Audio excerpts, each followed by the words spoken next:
It's Monday, March 17th, 2025. The U.S. strikes terrorists in Yemen. Another rogue judge, but this time the Trump administration is defying.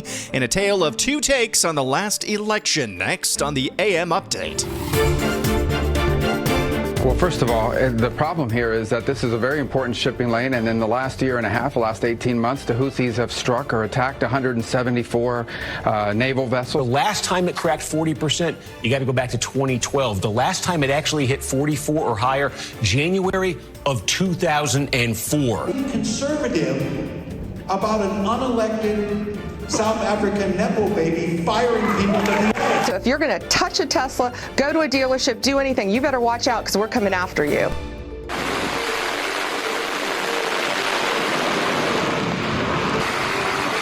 The sound of U.S. warplanes taking off from a carrier posted by the White House in a video over the weekend as President Donald Trump announced strikes on a series of terrorists in Yemen. President Donald Trump said he ordered a series of airstrikes on the Houthi-held areas in Yemen on Saturday, promising to use overwhelming lethal force until the Iran-backed rebels cease their attacks on shipping along a vital maritime corridor. Just how bad is this problem in that corridor? Secretary of State Marco Rubio tells CBS News. Well, first of all, the problem here is that this is a very important shipping lane, and in the last year and a half, the last 18 months, the Houthis have struck or attacked 174 naval vessels of the United States, attacking the U.S. Navy directly 174 times, and 145 times they've attacked commercial shipping. So we basically have a band of pirates, with guided precision anti-ship weaponry, and exacting a toll system in one of the most important shipping lanes in the world. That's just not sustainable. We are not going to have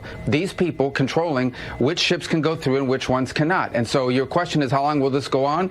It will go on until they no longer have the capability to do that. Secretary of State Rubio saying that under the Biden administration, last 18 months, U.S. Navy has been attacked 174 times by these Houthi Iran-backed rebels. How in the world, again, saying this about a lot of things the Biden administration left for the new Trump administration. How in the world is that even possible that we would allow that to go on for that long of a time? Another mess Trump is cleaning up from the last administration. Well, this administration has transferred hundreds of illegal aliens to El Salvador despite a federal judge's order temporarily barring the deportations under an 18th century wartime declaration targeting Venezuelan gang members. Flights were already in the air at the time of the ruling. U.S. District Judge James E. Boasberg issued an order Saturday evening blocking the deportations, but lawyers told him there were already two planes with the illegals in the air, one headed for El Salvador, the other for Honduras. Boasberg verbally ordered the planes to be turned around, but they apparently were not, and he did not include the directive in his written order. The illegals were deported after Trump's declaration of the Alien Enemies Act of 1798, which has only been used 3 times in U.S. history. So this judge, though, immediately as Trump invoked the Alien Enemies Act, tried to step in and basically appoint himself president. Now, this is not a new trend. We've been covering this on the AM Update and elsewhere about these rogue judges trying to appoint themselves basically potentate over the entire world. Who is James Boasberg? Sean Davis at The Federalist wrote this over the weekend. He is the judge who's now lawlessly running interference for literal terrorists. That's what he's doing. Some of these Trinidad gang members, they are just terrorists under a different name. This James Boasberg, this district judge, was a member of the corrupt FISA court that rubber-stamped the illegal spy warrants against Trump during the Russiagate hoax. That doesn't begin to show how dirty and corrupt Boasberg is, Sean Davis writes. Remember Kevin Kleinsmith, the FBI attorney who fabricated evidence in those very FISA warrants Boasberg's court rubber-stamped? Kleinsmith was convicted for that crime, but he never served a day in prison. Why? Because Boasberg personally sentenced Kleinsmith and made sure he never saw the inside of a jail cell, despite Kleinsmith's attempts to overthrow the elected U.S. government via fake evidence and fabricated warrants that Boasberg's FISA court okayed. So this James Boasberg, again, trying to throw a wrench. He's trying to throw his sabot into the machinery here of the Trump administration, trying to sabotage it. He's got a long and checkered history of doing the same thing under the last Trump administration. Now let's talk about some polls. A CNN poll was released over the weekend. Among other results, that asked respondents, who do you think the leader of the Democrat Party is? Here are the results. CNN found 10% of Democrats think the leader of the Democrat Party is Alexandria Ocasio-Cortez, and she's the leader. 9% say Kamala Harris. 8% say Bernie Sanders. 6% say Hakeem Jeffries, House Minority Leader. 4% say Barack Obama. 4% say Congresswoman Jasmine Crockett. Barack Obama, the former president, and a current sitting Congresswoman, Jasmine Crockett, have the same number of people who think that they are the leader of the Democrat Party. Gavin Newsom at 2%, Nancy Pelosi at 2%, Elissa Slotkin at 2%, Chuck Schumer at 2%, and Tim Walz at 1%. More on the Democrats in just a little bit, though. But this is astounding. This is an NBC News poll released over the weekend about the direction of the country. First of all, the mood of the country. This really jumped out. We asked folks, is it on the right direction or the wrong direction? That 44% you say right direction, that's up since November. And if that doesn't seem like a lot, the last time it cracked 40%, you got to go back to 2012. The last time it actually hit 44 or higher, January of 2004. So a lot of this is Republicans, but independents, that number is also up since the election. So 44% of the country, according to NBC News poll, believe that the country is heading in the right direction, the highest number since I was 11 years old. That same NBC News poll found that just 7% of Americans have a very favorable opinion of the Democratic Party. That's the lowest number ever recorded. Gee, I wonder why. Let's ask Minnesota Governor Tim Walz, appearing in Iowa over the weekend. Conservative about an unelected South African Nepo baby firing people in the VA. Yeah, so there's Tim Walz referring to Elon Musk as a South African Nepo baby. Firing people at the VA. So I mean, that's not racist. That's not really racist. He's just pointing out where he's from. But again, I hate doing if the roles were reversed, but we have to on this one. If anybody even adjacent to MAGA said the exact same thing about, hey, let's say George Soros. George Soros wasn't born in the United States. And yet anytime he's brought up for, let's just say, examination, anytime he's brought up in criticism, we're automatically labeled as anti-Semites. President Trump signed House Resolution 1968, the full-year Continuing Appropriations and Extensions Act of 2025. That's the continuing resolution. After it passed both in the House and the Senate. The CR extends the government's budget through the end of September and was approved by a majority of Senate Republicans. Only Senator Rand Paul of Kentucky voted against the bill. Senate Minority Leader Chuck Schumer, after playing chicken last week on a government shutdown, faced backlash on Friday from fellow Democrats after announcing his intention to vote for the bill. I'm not really sure what the White House's and Senate and House Republican leadership's overall intention is here, but it's clear, at least on some level, the White House understands and is wielding the leverage that it knows it has. What they've established here, and I'm not sure if this is necessarily their strategy, but what they have established here is that up against the threat of a government shutdown, Democrats like Chuck Schumer, and he got his party to fall in line with him, enough of them anyway, Democrats will cave. So the next time they have a CR come along, we can be a little bit more bold. We can be a little bit more ruthless with that next continuing resolution, or whatever the next bill is that they want to fight on that might shut down the government. You've established now that they will cave. You've set a precedent. Now, if they would have actually followed through and tried to fight this and actually shut the government down, we talked about that last week, that would have empowered Trump even more. They are absolutely stuck. And I think finally, Republicans understand this and are acting appropriately, but I'm not going to hold my breath. One thing I've not been holding my breath for is the release of the Epstein documents. Nevertheless, Attorney General Pam Bondi was on Fox late last week discussing the rise and attacks on Tesla and Tesla dealerships. We have people we're locking up on that. We have someone in jail right now from one of the dealerships. They threw a Molotov cocktail through a dealership. They're looking at up to 20 years in prison. So if you're going to touch a Tesla, go to a dealership, do anything, you better watch out because we're coming after you. You better watch out, she says. That's what she's got for Tesla would-be vandals and firebombers. You better watch out. I'd like to be watching out for the release of the Epstein documents. Just anything, but... oh, well, we'll keep an eye on it. When we come back, it is the most wonderful time of the year. Well, really the first time we've ever celebrated this. All of a sudden, we've got some clarity and transparency and honesty on the origins of COVID-19 and those pesky conspiracy theories. We'll talk about that, how a frontier-era statute in Oklahoma may put a megachurch pastor behind bars for 100 years, and a tale of two takes on the last election. We'll talk about that coming up next.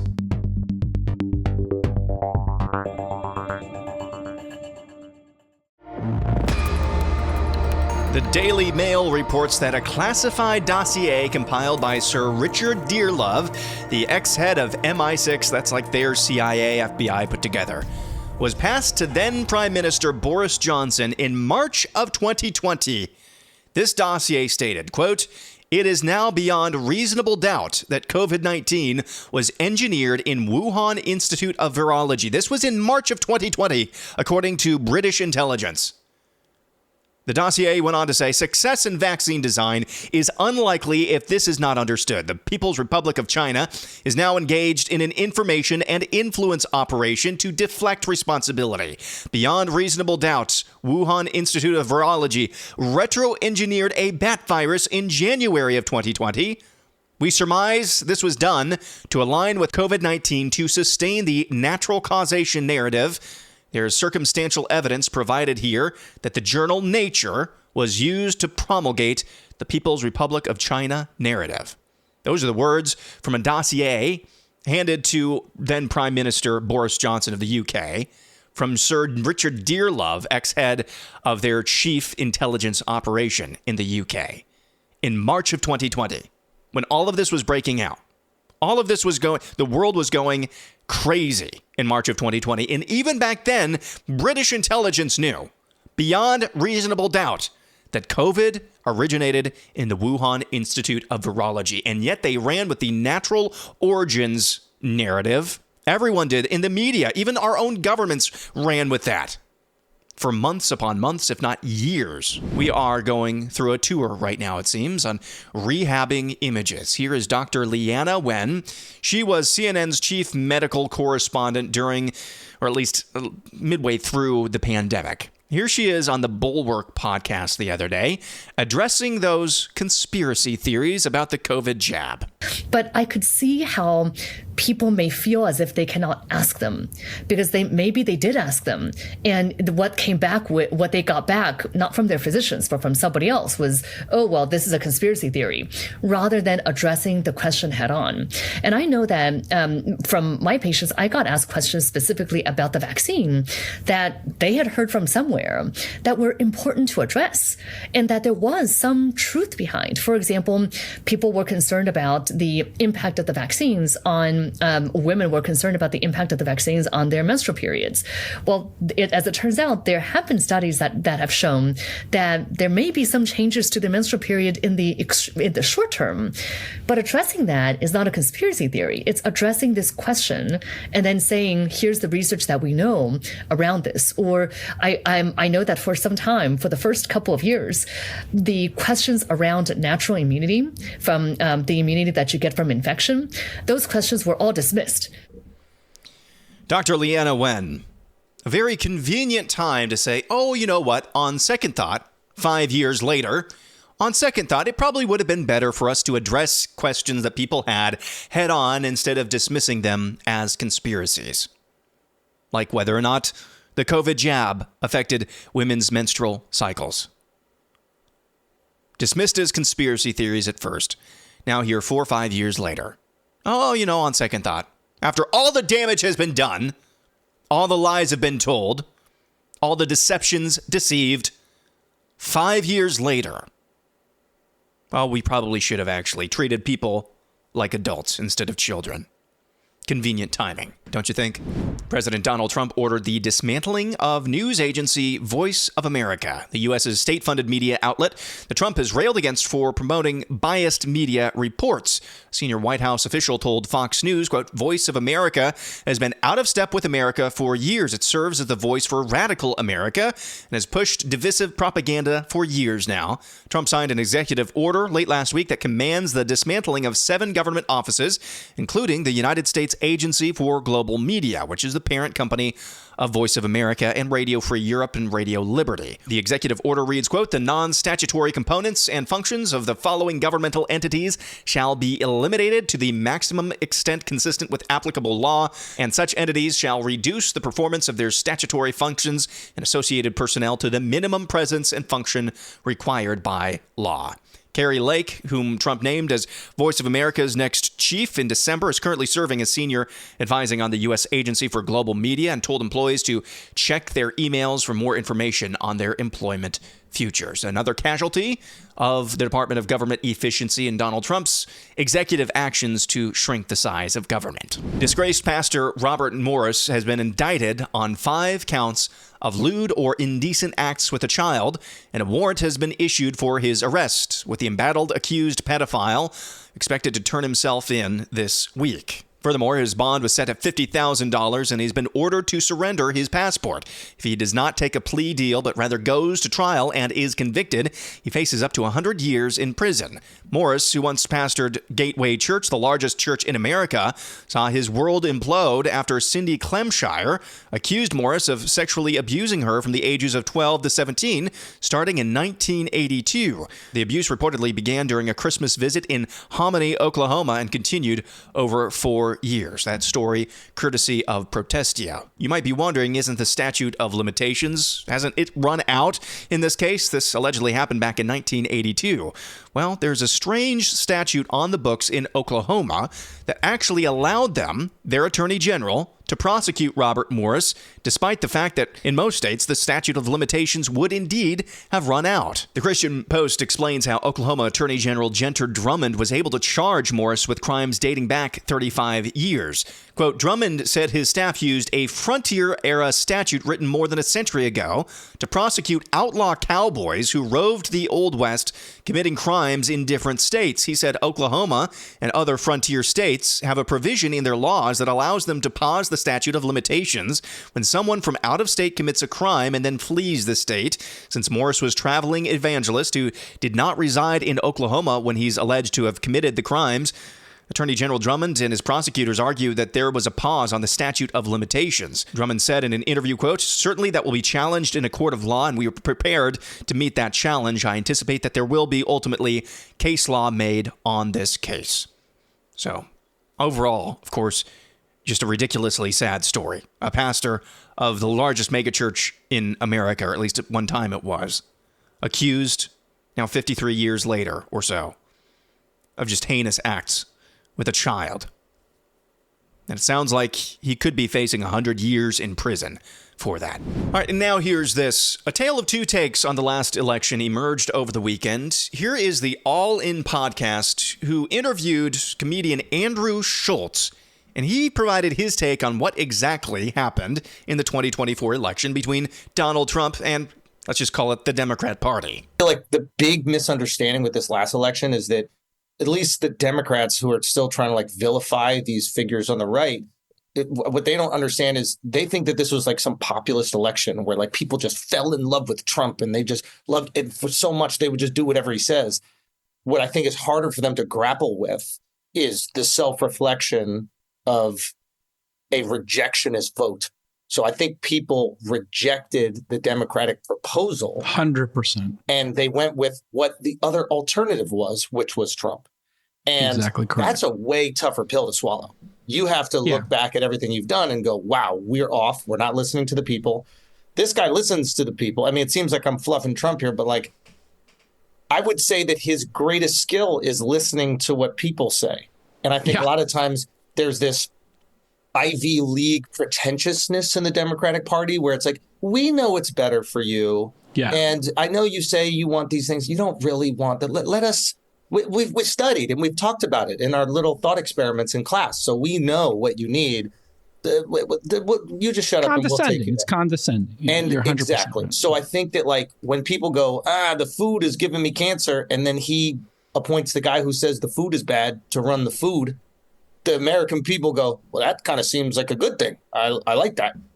You know, it is like an acute understanding and listening to what people are saying That is comedian Andrew Schultz on the All In podcast. And then there is this. Bill Maher, over the weekend, had journalist and author Batya Ungar Sargon on his program, Real Time, to ask her if she has any regrets about joining up and joining forces with MAGA. You must have a feeling in your gut, look me in the eye and tell me you don't, that this is really going badly and I shouldn't have thrown my lot in with this team.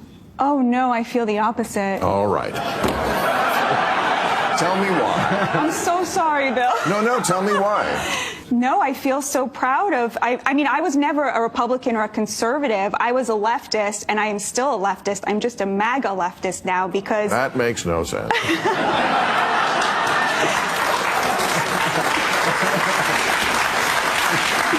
would you like me to explain it to you? Please do, yes, please.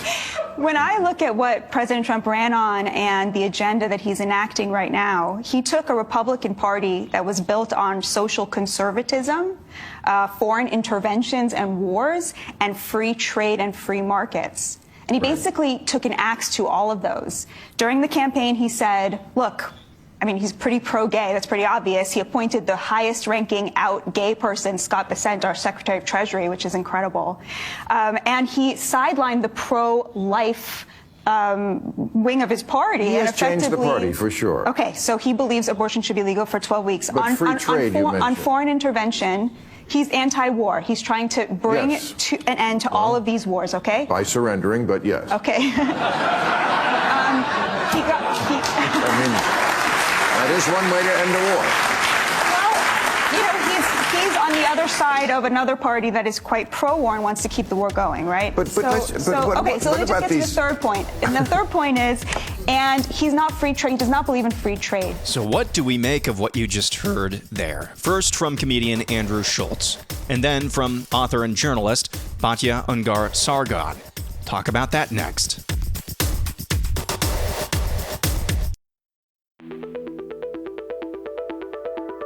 And finally, air analysis, slightly acidic, mostly necessary. A tale of two takes on the 2024 election that you just heard there. First from comedian Andrew Schultz, and then from journalist and author Batya Sargon Ungar.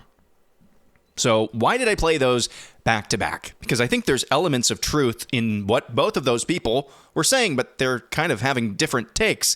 First, with Andrew Schultz basically saying that the election really wasn't about a love affair that the country had with Donald Trump. It was more about a rejection of the left's policies, and the longer that the left goes on and not take the bitter pill and swallow the bitter pill that they really just aren't doing well in speaking to Americans, and what are the true underlying reasons for that, the longer they take to swallow that bitter pill and get honest with themselves, the more people will reject their policies. That was actually borne out in some of the polling that we talked about closer to the top of the show. So I think there is some element of truth to that, although I do believe Donald Trump is definitely more liked. And it was actually Andrew Schultz himself, one of the podcast hosts, who had Donald Trump for a lengthy sit-down interview, who contributed to that increasing popularity of Donald Trump, the human being, not Donald Trump, the construct that the left has made him into.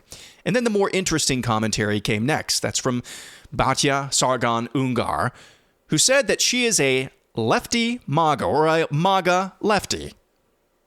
What does that mean? What does that mean? I think it means that we need to dispense with the notion that Donald Trump, President Trump, is ideological at all, at least ideologically rigid at all. Now, what do I mean by this? He's a populist. He's got basically something for everybody.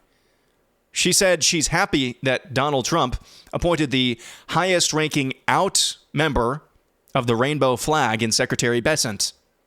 Well, for every example like that, I can come up with an executive order or a platforming of people who maybe share my views on marriage and family. For every Andrew Tate, hey, he's being flown into the country at the behest of Rick Grinnell. Well, the day that Andrew Tate flew into the United States from Romania, the White House officially honored and met with Harrison Butker, Kansas City Chiefs kicker, who has been outspoken in his support of the traditional family.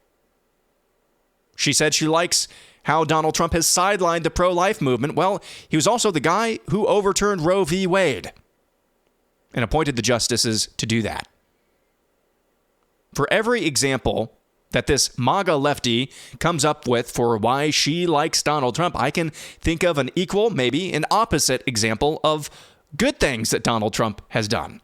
The fact that Donald Trump is not really ideologically rigid on pretty much any level makes me simultaneously nervous and very optimistic. And right now, it's on the side of optimism. Now, that third point that she actually just raised there about being fair trade instead of free trade, that's a whole nother can of worms that I'll leave for another day. But that is one area of my worldview that I've completely flipped on since I was a young man.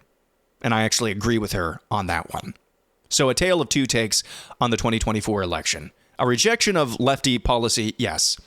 But also, just remember, populism will make you really happy sometimes, and it's going to make you really frustrated at other times. And I think the dichotomy at the juxtaposition of those two clips illustrates that pretty well. That's going to do it for a Monday. Want to remind you, coming up this Friday, a very special edition of the AM Update, the first ever AM Update special. I identified what I think is a pretty nefarious and I just find it disturbing trend and phenomenon on Facebook. And I talked to a psychologist to help me make sense of what I'm actually seeing. That's coming up this Friday, an AM Update special. You won't want to miss it.